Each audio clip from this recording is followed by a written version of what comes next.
The Quiet One. ᵗᵗ was a quiet town, nestled between thick forests and winding roads. It had always been the kind of place where doors were left unlocked, where neighbors waved hello, and everyone knew everyone's business. But lately, the air felt different, heavier, colder.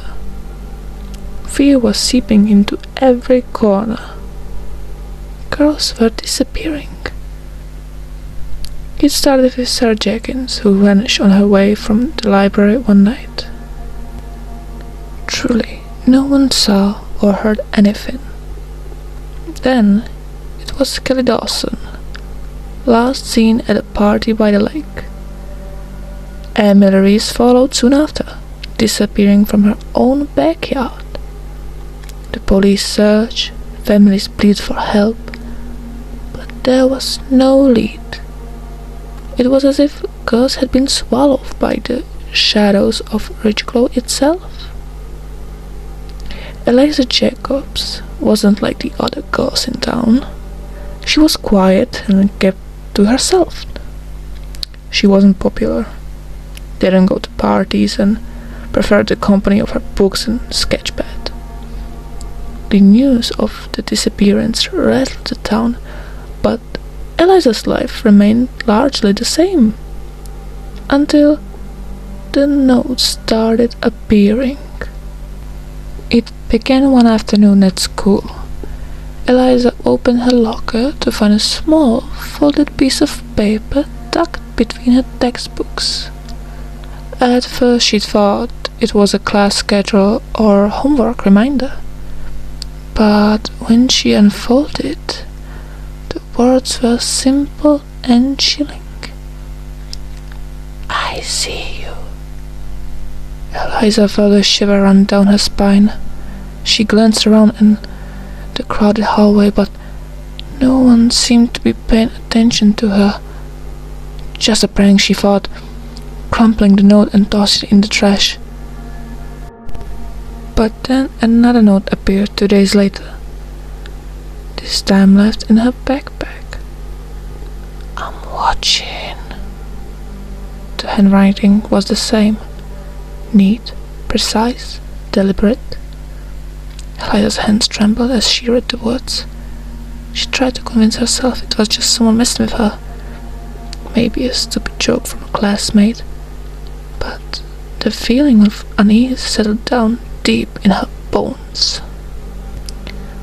Weeks passed, and more notes followed. "You're never alone. I know where you go. They'll never find you." The last one made her heart pound. She was being watched, tracked, but by who? She couldn't think of anyone in town who would do something like this. ᵗᵗ wasn't the kind of place where people vanished. Until now. Eliza told her mother about the notes, but Mrs. Jacob just brushed it off. "You're letting this disappearance thing get to you, sweetheart.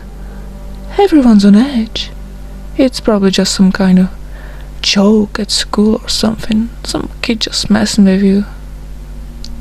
But Eliza couldn't shake the feeling that something darker was happening. She started paying more attention to her surroundings, feeling eyes on her whenever she walked home from school or sat by the window sketching. And then there was the man. It happened one afternoon as Eliza walked home from the small grocery store. The streets were quiet, and the late afternoon sun cast long shadows on the pavement. She felt that familiar prickle on the back of her neck. Someone was watching her. She turned her head slightly and saw him. A man stood at the corner of the street, his face obscured by the hood of his jacket, hands shoved deep into his pockets. He didn't move, didn't say anything. He just stood there, staring at her. Her heart raced. She quickened her pace, nearly running the last few blocks to her house. When she finally slammed the door behind her, she couldn't shake the image of him from her mind. That night there was a note waiting for her on the windowsill of her bedroom. "I lagged our walk today." The police were no help. They took the notes, asked her questions, but in the end they had no answers. Just like they had no answers for the missing girls. Eliza began locking her windows at night, closing the blinds and keeping the lights on, but the notes kept coming. Whoever was watching her wasn't deterred by locks or blinds. They were always one step ahead. Her younger sister Claire was the only one who seemed to notice the shift in Eliza's mood. Claire was 13, bright and full of energy. The kind of girl who made friends easily and always seemed to be in the middle of something exciting. Eliza envied her carefree attitude. "Why are you so jumpy lately?" Claire asked one evening as they sat at the dinner table. "I'm not jumpy," Eliza lied. But Claire could see through her. "Is it about those missing girls?" Eliza hesitated. "Maybe." Claire looked at her, her face serious for once. "You're safe, Eliza. Nothing's going to happen to you." But Eliza wasn't so sure. One night, about a month later, after she'd first seen the hooded man, Eliza woke up to a sound. At first she thought it was the wind, but then she heard it again. Footsteps outside, just beneath her window. She sat up in bed, her heart pounding in her chest. Slowly, she crept to the window and pulled back the curtain just an inch. The man was standing there. He was closer than before, standing on the edge of the yard, just beyond the circle of light from the street lamp. His hood was up, and though she couldn't see his face, she could feel his eyes on her.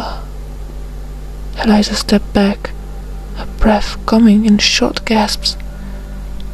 She wanted to scream, but something stopped her.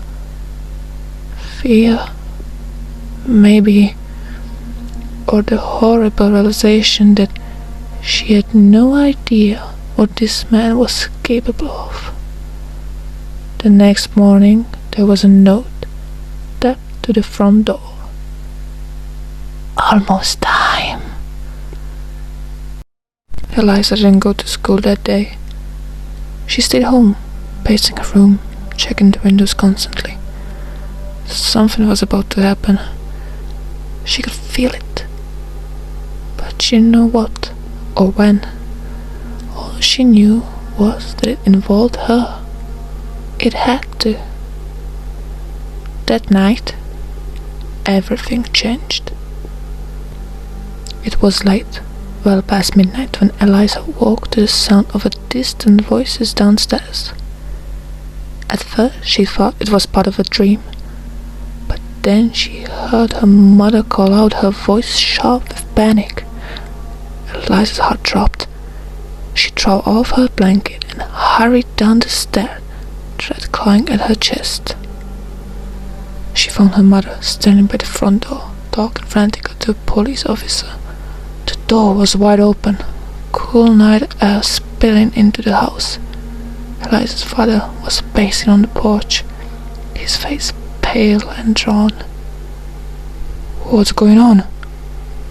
Eliza asked, her voice trembling. Her mother turned to her, eyes wide with fear.